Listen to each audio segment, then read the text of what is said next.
대학교에서 화학공학과를 전공하시다가 또 하나님의 또 그 스토리도 되게 재밌었는데 그 부르심을 받고 또 이제 신학교를 들어가셔가지고 미국 리폰드 신학교에서 신학 석사와 교육학 석사를 마치시고 컬럼비아 교육대학원에서 교육학 박사까지 마치셔서 경력으로는 뭐 캐나다 리센트 칼리지에서 교환 교수님도 하시고 현재는 합동신학대학교 대학원에서 겸임 교수를 또 섬기셨고 이랜드에서 직장인 사역을 또 하셨습니다.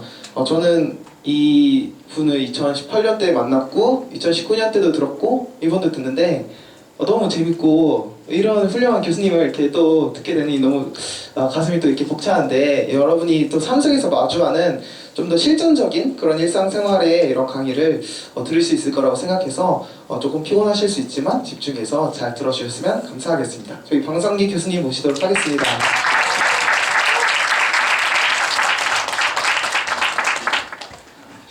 내가 지금 오면서 이 강의안을 보니까 강사로서 결정적인 실수를 했더라고요. 그게 뭐냐면은 내가 그랬어요. 이게 지난번 했던 강의안 그대로라고. 근데 그 강의안이 이건 줄 몰랐네. 강의안이 조금 다를 것 같아요. 근데 여러분들이 강의안 같은데 묶이는 사람 아니니까 아주 신선한 마음으로 신선한 생각으로 오늘 강의 들어 비슷한 얘기긴 합니다. 없는 완전히 다른 건 아닌데 제가 생각했던 주제 하고는 강의안이 비슷한 강의안인데 여러 강의안이 있는데 이 강의안인 줄 몰랐어요. 원래 내가 하던 강의안인데. 그리고 또 하나 미안한 거는 아까 그 뭐지 발표하는 거 보면서 이렇게 강의를 해야지 되겠다는 생각이 근데 그런 재주가 없어요. 여러분들 오늘 강의를 듣고 이거를 그런 식으로 한번 이렇게 만들어 가지고 내년에는 내가 하지 않고 여러분들이 후배들한테 주면 어떨까 뭐 그런 생각이 드는데 훨씬 재밌을 것 같아요. 교수 강의는 아무리 재미있게 해봐야 거기서 거기야. 이렇게 바꾸면 좋겠다는 생각이 드는데 한번 봅시다. 오늘 여러분들하고 나눌 주제는 일단 한 주제지만 또 세 주제예요. 흔히 말하는 삼위일체 비슷한데 첫째 주제 일상생활이에요. 근데 일상생활을 어떻게 어프로치 하냐면 세 가지 단어로 어프로치 합니다. 신학이란 단어하고 그 다음에 신앙생활이란 단어하고 영성이란 단어 이 세 단어를 가지고 신학 그 다음에 신앙생활 그 다음에 영성 이게 무슨 얘기냐면 여러분들이 이제 신학이라고 그러면은 물 좀 주실래요? 신학이라고 하면은 딱 떠오르는 거야. 나하고 관계가 있다 없다. 대부분 없다. 왜 신학은 신학교에서 가르치는 주제죠. 내가 예를 들어서 뭐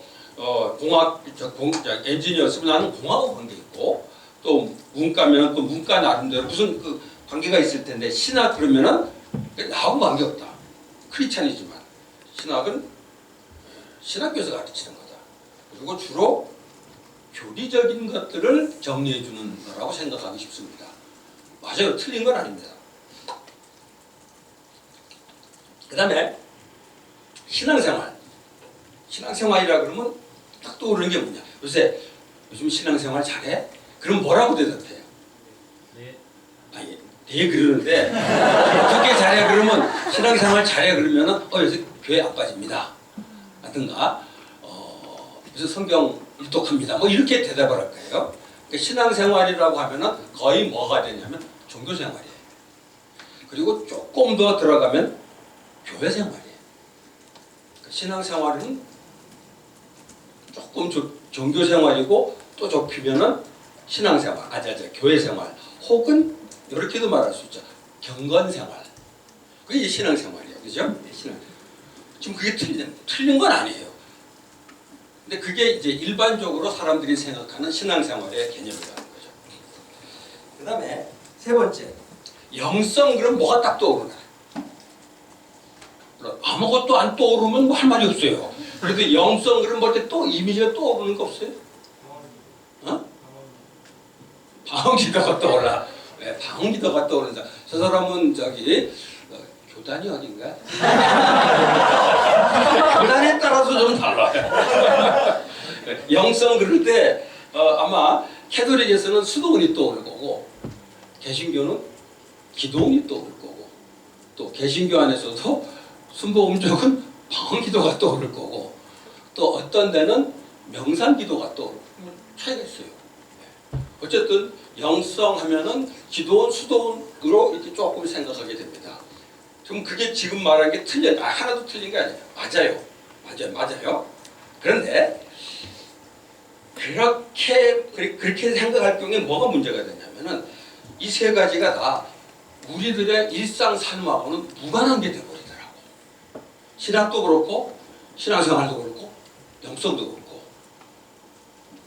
만약에 이 세 가지가 참 중요하지만 우리들의 일상생활과 관계가 없다면은 이렇게 말할 수 있습니다. 의미가 없어요. 이거는.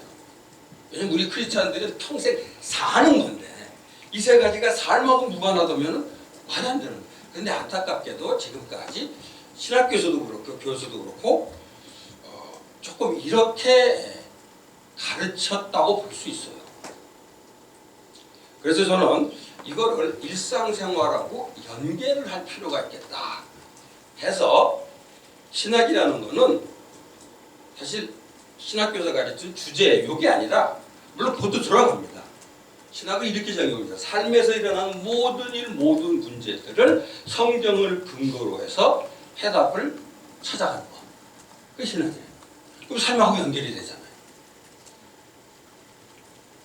예를 들면 이런 거죠. 신학의 주제하면은 기독론 또 뭐라고 그러나 구원, 교회 이런 것들이 신학의 주제가 되지만은 술 하면 신학의 주제가 생각하기가 어렵죠. 그래서 제가 읽은 책 가운데 술의 사회학이라는 책이 있습니다. 사회학 하는 사람들한테 사회학의 주제 얘기하면 많이 나올 겁니다. 술이 잘 안 들어가요. 그런데 제가 술의 사회학 읽으면서 정말 좋은 책이라고 생각했어요. 술 문제를 사회학으로 보는 거예요. 그거 보고 나니까 왜 우리나라에서 술이 이런 거를 이해하는데 너무 도움이 되더라고요. 술의 화학 그럼 뭐가 될까? 술을 화학적으로 분리한 거죠. 그거 별로 재미가 없을 것 같아요. 뻔할 것 같아. 근데 술의 사회학은 머릿속에 굉장히 들어오더라고요. 그런데 안타깝게도 술에 신학이 없어요. 오늘 그런 얘기를 좀 했으면 좋겠어요. 술을 신학적으로 보면은 어떻게 이걸 평가할 수 있을까? 그러면 우리가 그 술에 대해서 어떻게 대할 것인가가 나올 수 있다는 거죠. 두 번째는 신앙생활, 아까 종교생활, 교회생활, 경건생활 이렇게 생각하는데 사실 신앙생활 이렇게 정의하는 게 정확합니다. 신앙이 드러나고 표현되는 삶의 모든 영역. 그게 신앙생활이죠. 사실은 신앙생활. 그러니까 신앙생활 잘하니 그럴 때 요새 성실하게 공부해 그러면 아니 내가 신앙생활 물어봤잖아 라고 말하기 쉬워요. 근데 내가 성실하게 공부하는 것이 신앙생활이라는 거예요. 그리고 이제 결혼한 사람들 경우 사실 신앙생활 잘해야 돼. 요새 우리 부부 싸우지 않고 잘 지내 그러면 아니 내가 그거 물어봤냐 신앙 물어봤지. 그런데 사실 부부가 싸우지 않고 잘 지내는 거 그게 신앙생활인 거예요 사실은. 그런 의미에서 신앙생활은 신앙이 드러나는 표현되는 삶의 모든 영역에서의 모습이 신앙생활이다. 그 다음에 영성은 뭐냐? 기도원, 수도원 그게 아니라 영성은 결국은 이거예요. 기도원, 수도원이 결국 뭐냐면 거기 왜 가요? 기도원, 수도원에 놀러 간다. 그런 사람이 있을 거예요. 근데 보통 기도원, 수도원에 가는 목적은 거의 뭐예요? 난 기도하러 가는 거지. 근데 결국 이거예요. 하나님 만나는 거예요. 하나님 만나는 거. 근데 그렇기 때문에 영성이라는 건 저는 이렇게 정리합니다. 언제 어디서나 하나님을 만나고 하나님을 체험하는 거. 그게 영성이에요. 그러니까 기도원이나 수도원으로 제한될 필요가 없죠. 화장실에서도 가요. 제가 어떤 책을 봤는데 화장실이 하나님을 체험하는데 굉장히 좋은 그 장소라 그러더라고요. 왜냐하면 거울을 보면은 이거 어디 뭐 묻었는지 보잖아. 근데 어디 묻은 거 보고서 묻었네 하고 가는 사람 없어요. 다 닦지. 그러니까 하나님 만나서 내가 죄인인 걸 깨닫고 돌아가는 거. 이게 이제 그러니까 화장실에서 하나님을 체험할 수가 있다는 거죠. 그리고 그런 얘기를 하더라고요. 사실 현대생활에서 혼자 있을 기회가 별로 없다. 근데 아무리 친구 좋아하는 사람도 화장실에는 혼자 가지 않냐. 뭐 그러면서 거기서 영적 체험 얘기를 합니다. 그러니까 화장실이 어떤 의미에서 굉장히 영적인 공간이 될 수도 있다는 거죠. 그러니까 영성이라는 거를 영성이나 기도원이나 어떤 특별한 개념으로가 아니라 언제 어디서나 하나님을 만나고 하나님을 체험한다고 한다면은 그게 바로 영성이라는 거죠. 이렇게 세 가지로 정리를 해갖고 오늘 이제 요 얘기 갖고 간단하게 얘기하고 끝내도록 하겠습니다. 왜냐하면 제가 이걸 시간을 한 90분 하던 강의인데 강의를 좀 짧게 하고 질의응답을 받으라 그래서 아주 요약을 해서 하는데 오늘 내가 서론까지 이렇게 길게 해서 굉장히 그건 짧아질 텐데 그 대신 아주 쉽습니다. 이거를 풀어가는 거는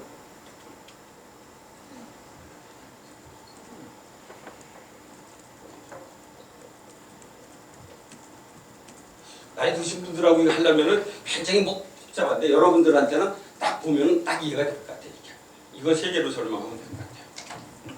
우선 저건 뭐냐면은 신학을 설명하는데 신학을 신학교에서 하는 모든 얘기를 다 하려면 너무 말도 안 되고 간단하게 정리하면 일상생활의 신학을 정리하기 위해서 이 세 가지만 이해하면 될 것 같아요. 여러분 많이 들릴 겁니다. 창조, 타락, 구속. 그러니까 어떤 문제가 있을 때 그거를 성경적으로 보기 위해서는 성경 창세기부터 계시록까지가 다 읽어가서 할 수가 없어요. 그러니까 요 세 단어를 통해서 그 보면은 된다는 거예요. 그래서 이 창조 그러면은 디모데전서 4장 15절 16절에 그런 말씀이 있습니다. 디모데전서 4장 15절 16절 보면은 4장 4절 5절 죄송합니다. 디모데전서 4장 4절에 보면 이 말씀이 있어요. 하나님이 만드신 모든 것은 선하다. 그러니까 버릴 게 하나도 없다. 하나님의 말씀과 기도로 거룩해질 수 있다. 이게 창조열입니다. 창조의 관점에서 보면은 하나님이 만든 모든 것은 다 선한 거예요. 버릴 게 하나도 없어요. 이제 요 관점으로만 보게 되면은 곤란해. 요 관점이 하나야 그 중에. 두 번째 관점이 있어요. 두 번째 관점이 뭐냐면 타락이에요. 로마서 5장 12절에 있어요. 한 사람으로 말미암아 죄가 세상에 들어오고 죄로 말미암아 사망이 모든 사람에게 이르렀다. 이 말은 뭐냐면은 아담의 죄악으로 인해서 인간이 죄인이 된 건 뭐가 당연하고 인간이 죄인이 된 것뿐 아니라 세상의 모든 것이 그 죄로 오염이 되었다. 모든 것이 죄악 덩어리라고 할 수는 없어요. 그러니까 죄로 오염이 되었다. 죄로 오염이 되지 않은 부분은 하나도 없어요. 사람만이 아니고. 창세기 3장 19절 보면은 사람의 죄로 말미암아 땅이 저주를 받았다 그랬다. 이게 이제 이 죄의 영향력이 이렇게 크다라는 거예요. 타락의 원리. 그런데 사실은 이 타락의 원리로만 보면 세상은 정말 사용할 게 하나도 없어요. 다 죄야. 뭐든지 죄하고 연결 안 된 게 없어요. 그러니까 굉장히 이제 금욕적으로 되거나 뭐라고 그러나 세상하고 진짜 깨끗하게 살려면 세상하고 무관하게 살아야 돼. 왜냐면 다 죄가 있으니까. 근데 성경에서 가르치는 건 그게 아니라 세 번째가 뭐냐면 구속의 관리예요. 예수 그리스도가 이 땅에 오셔서 죄 문제를 해결해 주셨어요. 그러니까 죄로 인해서 저주받은 것들을 예수 그리스도의 피로 회복시켰다는 거죠. 구속했다는 말이 참 어려운데 저도 이거를 정확하게 말씀드리긴 어려워요. 우리나라에 안 쓰는 단어이기 때문에. 이 구속이라는 단어가 무슨 뜻이죠? 구속? 네, 그렇게. 근데 어떤 분이 이렇게 해석하더라고. 예수님에게 나는 구속받았다. 예수님 믿고 나서 예수님이 나를 완전히 묶어갖고 나는 예수님에게 구속받았다. 이게 감옥 가는 거로 오해하는 거야. 근데 우리가 쓰는 단어 그거밖에 없잖아. 왜냐면 리딤이라는 단어는 우리나라에 쓰는 단어가 없어요. 할 수 없이 구속을 쓰는데. 그래서 이 구속이라는 단어가 없앴으면 좋겠어요. 왜냐면 99.9%가 오해하는 단어니까. 지금 그렇게 대답하는 사람은 0.01%에 해당되는 사람이에요. 와.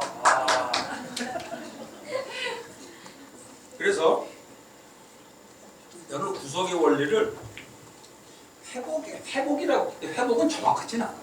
완전히 회복된 건 아니기 때문에. 그래도 구속이라는 단어가 너무 이제 오해가 여지가 있기 때문에 그렇게 생각합니다. 고린도후서 5장 17절에 나옵니다. 그리스도 안에 있으면 뭐예요? 새로운 피조물이라 이전 것은 지나갔으니 보라 새 것이 되었도다. 이게 지금 그리스도 안에 있는 사람이 새로운 피조물이 됐을 뿐 아니라 그리스도의 구속으로 인해서 다 새롭게 되었다. 이 세 가지를 가지고 봐야 돼. 이 세 가지. 그래서 이 그림으로 이렇게 표현해도 되겠네. 지난번에 이렇게 했구만. 창조, 타락, 구속. 그래서 이 강의를 다 잊어먹어도 삼각형하고 원하고 XY축 이거만 기억하면은 다시 정리할 수 있도록. 그런 의미에서 강의 하나 없는 것도 의미가 있는 것 같아요. 어쨌든 그래서 이렇게 정리를 한다면은 예를 들어서 술의 관점으로 본단 말이에요. 그러니까 술을 창조의 관점으로 보면 술이 어떤 건가? 창조의 관점으로 술을 보게 되면은 시편 104편 15절을 봐야 돼요. 이거 찾아봐야 돼요. 이거 사실은 젊은이들한테 내가 가르쳐주지 않아요. 여기만 특별히 가르쳐줘. 수준이 좀 있을 것 같아서. 잘못 가르쳐주면은 너무 은혜를 받아. 시편 104편 15절 한번 봐요. 누가 한번 읽어볼래? 104편 5절인가? 15절이 맞아. 사람의 마음을 즐겁게 하는 포도주를 주시고 얼굴에 윤기가 나게 하는 기름을 주시고 사람의 생명을 든든하게 해줄 먹을거리도 주셨습니다. 누가? 하나님. 하나님 뭘 주셔서 제일 처음에? 사람의 마음을 즐겁게 하는 포도주를 주시고 하나님이 주신 거야. 어때? 마음껏 가야 되잖아 이게? 이게 창조의 원리예요. 창조의 원리 분명히 그러니까 여기서 포도주니까 뭐 포도주, 세요 도수가 내가 난 잘 몰라가지고 물어봤더니 포도주가 쇠도만 도수가 어떤 포도주는 굉장히 세더라고. 그러니까 이게 사람의 마음을 또 뭐라 그랬어? 기쁘게 하는. 이 말은 포도주를 맛으로 먹는 게 아니야. 포도주는 하려고 먹는 거야. 약간은. 하나님 목적이 그거라는 거야. 어떤 사람들은 술은 먹지만은 그 술에 취하지 않은 벌로 먹어. 이게 되니까 먹는 거야. 이게 창조의 원리가 술은 하나님께서 이런 목적으로 주셨다. 그러니까 얼마든지 누릴 수 있어. 근데 문제는 요 관점으로 보면 큰일 나요. 왜냐면 그게 어떻게 됐어? 아까 그게 뭐야? 죄로 오염이 됐어. 죄로 오염이 돼가지고 어떻게 돼? 잠언 23장 31절부터 35절까지 봐봐요. 죄로 오염이 된 술의 모습이 아주 정난하게 기록이 돼 있어요. 잠언 23장 31절에 35절. 굉장히 뭐 다 읽어보지 않아도 여러분 다 보면은 이걸 읽고서 이게 뭔 소리야 그런 사람은 아직 순진한 사람이고 빈것이 웃는 사람은 잃어본 적이 있는 거야. 무슨 소리지? 그런 사람은 둘 중에 하나야. 순진하거나 위선적이거나. 그지? 이런 소리구나. 그러니까 술이 하나님이 창조했는데 죄로 오염이 돼가지고 이 모양이 되는 거야. 그러니까 이것만 보는 사람들은 뭐야? 술은 절대로 마시면 안 되는 거야. 술 마시면 죄인이야. 이게 이제 그 타락의 관점에서 보는 거죠. 근데 성경에서는 이 관점이 분명히 있어. 그러니까 잠언이 있지. 근데 이제 세 번째 이게 이제 창조 타락을 이렇게 말하자면 정리해 주는 게 구속의 원리가. 예수 그리스도 안에서 구속된 우리는 또 구속된 술은 어떤 것인가? 결국 뭐냐면은 술은 마실 수 있어 없어요? 마실 수 있어요. 그런데 어떨 때는 마시면 안 돼요. 이거는 사실 여기서 이제 뭐가 생기냐면 스펙트럼이라는 게 생깁니다. 이거를 그러니까 예를 들어서 술을 마시면 안 돼. 이게 성경적인 거 아니야. 술을 마시면 안 돼. 그거는 약간 율법적이에요. 또 술 마셔도 돼. 그거는 또 성경적인 건 아니에요. 다분히 세속적이야. 신학적이기 위해서는 술에 대해서 조금 스펙트럼이 있을 수밖에 없다. 이번에 내가 우리 여기 동창 모임을 갔는데 동창 모임 화원과 동창이니까 숫자서 항상 하죠. 그런데 저는 꼭 어떻게 하냐면은 첫 잔 요만큼씩 꼭 마십니다. 이거 딱 돌릴 때. 옛날에는 그것도 안 마셨는데 오히려 목사 되고 나서 이거는 예의라고 생각해서 한 잔 돌릴 때 한 잔 첫 잔을 딱 마시고 이 사람들도 아니까 첫 잔 딱 주고 이제 그다음에 그만질 않아요. 근데 한 친구가 목사가 좀 들고 있는데 나는 사이다 줘 그러더라고. 굉장히 낯설잖아. 근데 술을 엄청 먹던 친구야. 왜 그러냐 그랬더니 이 친구가 몇 달 전에 술 취해갖고 얼굴이 쓰러져갖고 엉망이 됐었대요. 그리고 결단을 했대. 자기는 술을 마시면은 컨트롤이 안 된대. 그래서 내린 결론은 안 마시기로 했다. 다들 그러잖아. 조금 마시면 자기는 그게 안 된대. 조금 마시면 안 된대. 마시면은 간대 것까지. 그래서 사이다를 주더라고. 그 친구 사이다 드는 거 보고 나는 한 잔 들어 굉장히 많이 복잡하더라고. 근데 그 친구는 이 술이 이 관점에서 너무 강하게 오는 거야. 그러니까 그런 거야. 그런 의미에서 이거에 대해 이게 너무 강할 경우는 안 먹어야 돼. 그러나 이거에 대한 그 인식이 있는 사람은 꼭 그럴 필요는 없어. 그게 부속함을 받은 사람이 가져야 될 자세라는 거죠. 그러니까 어떻게 보면은 흑백 논리가 아니에요. 굉장히 이 스펙트럼이 필요해요. 그러니까 이런 상황에서는 이럴 수 있고 저런 상황에 저럴 수 있고. 그래서 게리 토마스라는 사람이 쓴 글 가운데 재미난 얘기가 있어요. 술에 대해 그 사람이 영성학자입니다. 술에 대해서 이렇게 얘기해요. 술을 마시다가 그만둘 수 있으면 마셔도 된다. 술을 마시다가 그만둘 수 없으면 시작을 안 한다. 굉장히 지혜로운 얘기 같아요. 근데 이제 여기서 우리나라의 경우는 좀 얘기가 달라지죠. 우리나라는 뭐가 있냐면 술 문화라는 것이 있는데 그 술 문화, 그러니까 모든 이거 얘기하는데 신학에는 뭐가 있냐면은 컨텍스트라는 게 있어. 또 컨텍스트. 그죠?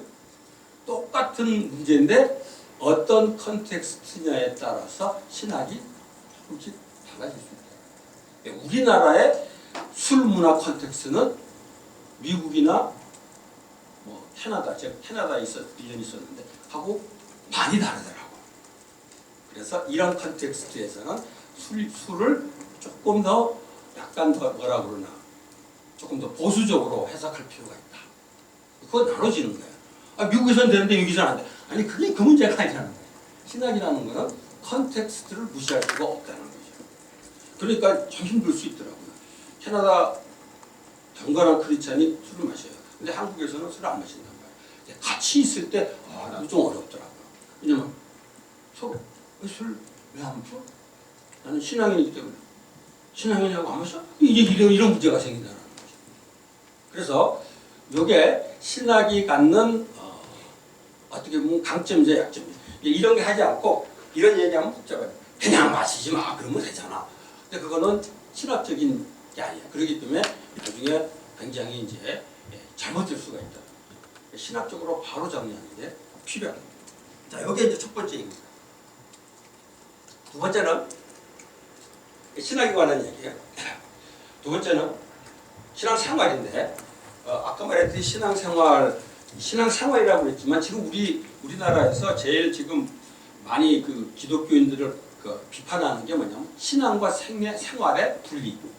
그걸 많이 얘기합니다. 신앙과 생활의 분리. 근데 그 말 자체가 틀렸어요. 신앙과 생활은 분리가 될 수가 없어요. 신앙 생활이야. 붙어 있어야 돼. 근데 그럼 신앙이라는 게 뭐냐? 신앙생활 그러면 당연히 아까 말했던 종교생활을 하는데 사실 신앙생활은 제일 먼저 종교생활 이전에 뭐냐면은 하나님과의 관계에서 시작이 됩니다. 그러니까 신앙이 있으면은 교회 나가죠. 예배 드리고 성경 보고. 근데 그게 신앙의 본질은 아니에요. 신앙의 본질은 하나님과의 관계. 그거 다 아는 겁니다. 여기 있는 분들은 적어도 그 관계가 있기 때문에 여기 와 앉아 있으리라고 생각합니다. 그래서 저는 그거를 R1이라고 생각합니다. Relationship. 이게 신앙의 본질이에요. 이 신앙에 있는 사람에게서 나타날 수 있는, 신앙이 나타날 수 있는 영역이 크게 두 가지로 나타나는데 첫 번째가 religion, R2라고 했어요. 종교로 나타나는 거예요. 그러니까 종교로 나타나는 신앙은 뭐야? 예배 참석하고 뽑아봐야 성경 읽고 기도하고 전도하고 봉사하고 막 나오죠. 여태까지 우리가 교회에서 신앙생활 잘해야 된다 할 때는 뭐였어요? 그 얘기만 들었어요. 그게 틀린 건 아니야. 근데 그것만이 이제 신앙생활이 되어버렸죠. 요새 신앙생활 잘해 그러면 교회 빠지지 않는다. 성경 많이 본다. 기도 열심히 하고 있다. 매일매일 전도도 한다. 교회에서 봉사할 일 있으면 봉사. 뭐 이런 것들이 말하자면 신앙생활이 됐다는 거죠. 그리고 근데 이게 있으면 이런 신앙생활을 하는 게 당연하고 반대로 또 이거를 통해서 이게 자라. 그죠? 당연히. R1이 R2를 만들고 R2가 R1을 만드는 거예요. 그래서 이 두 가지가 무지 이 교회에서 강조했던 부분이고 그건 잘못된 건 없습니다. 다만 문제는 이게 문제가 되는 거예요. 내 동생이 시간이 좀 좁아가지고 내 동생이 정말 신앙 좋은 친구예요. 흔히 우리 교회 안에서 정말 신앙인으로 인정받아 교회에서 뭐 어디서든지. 근데 내 동생이 정말 신앙이 좋은데 동생이 저걸 했어요. 위탁모라는 걸 했어 집에서. 위탁모가 뭔지 알죠? 입양하지 않고 애들을 키우다가 입양할 때 이제 보내주는 그걸 했는데 위탁모라는 일을 했을 때 저기 주변에 있는 그 동료들한테 자기네가 위탁모 한다고 그랬는데 옆에 믿지 않은 동료가 이런 대답, 이렇게 반응을 하더래요. 역시 믿는 사람은 다르네요. 근데 그게 제 동생한테 굉장히 충격이었다는 거예요. 자기가 여태껏 정말 믿는 사람으로 열심히 살았는데 한 번도 못 들어본 얘기를 위탁모 한다는 얘기 때문에 듣게 되었다는 거죠. 근데 위탁모 하는 거가 믿는 사람이 꼭 해야 되는 일은 아니야. 근데 왜 내 동생이 교회 열심히 나고 헌금도 잘하고 신우회 활동도 열심히 하는데 왜 그거 보고 사람들이 믿는 사람은 다르네요 라는 얘기를 안 하다가 위탁모 하는 거 보고 믿는 사람은 다르네요 라고 했을까? 네. 그 이유가 뭘 것 같아요? 뭔가 이상한 것 같진 않아요? 네. 새벽기 나간다고 그럴 때 역시 믿는 사람은 다르네요. 안 얘기하더라는 거지. 근데 위탁모 한다고 그럴 때는 역시 믿는 사람은 다르네요라고 하더라는 거지. 그러면 새벽기도 가는 거고 위탁모하고 위탁모가 더 아니 그 얘기가 아니야. 왜 이런 차이가 나겠어? 사회적 인지 때문에. 예? 사회적 인지. 사회적 인지. 예. 비슷한 얘기입니다. 사회적으로 영향을 끼치는 않겠죠. 예, 예. 다 비슷한 얘기예요. 한마디로 뭐냐면은 종교적인 영역에서 다른 거는 다른 사람들에게 놀랄 일이 아니야. 그거는 니네들 종교 얘기야. 근데 위탁모는 뭐야? 대부분 사람들하고 공통되는 삶의 영역이야. 그런데 거기서 달라. 이게 사람들한테는 믿음으로 와닿는다는 거죠. 오해하지 마세요. 위탁모를 하면은 돈 받는다. 에이, 말도 안 돼요. 그거하고 아무 관계도 없어요. 그런데 바깥 사람들이 보기에는 믿어서 구원받는 거, 그건 뭔 소리인지도 몰라. 그리고 새벽 기도를 나간다? 아휴, 그 새벽에 왜 이해가 안 돼. 12조를 내? 이해가 안 돼요. 역시 믿는 사람은 다 아니야. 좀 이상해. 근데 위탁모는 나도 그걸 하긴 해야 되는데 나는 안 되는데 하네. 이게 다르다는 거지. 무슨 말인지 알겠어요? 그래서 R3를 내가 루틴 라이프라고 해. 우리 뭐 루틴 라이프 거기서 믿음이 나타나는 거지. 위탁모